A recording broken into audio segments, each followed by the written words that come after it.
मड़बा पर घुमथिन दुलड़ुआ बड़ुआ, पोथी लेने पंडित लोग कहे।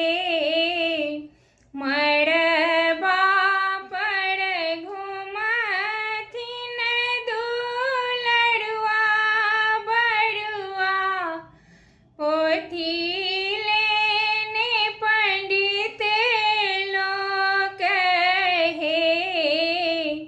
आहे हाथी चढ़ी औथिन अपन बाबा, डोली चढ़ी अइहब आमहे। आहे हाथी चढ़ी औथिन अपन बाबा, डोली चढ़ी अइहब आमहे। रथ चढ़ी औथिन देवलोक, और पितर लोक कहे।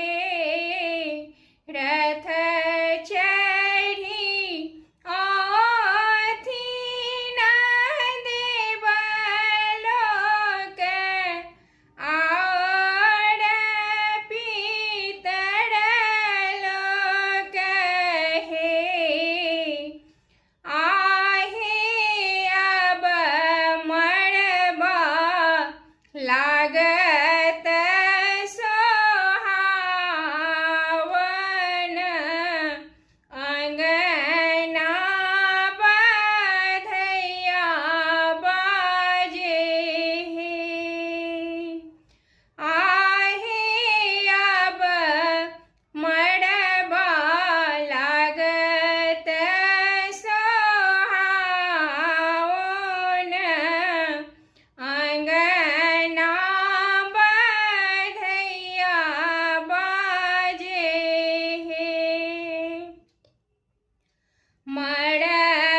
मड़बहि बैसली अपन दादी, जांग चढ़ी दुलड़ुआ बड़ुआ हे। मड़बहि बैसली अपन दादी, जांघ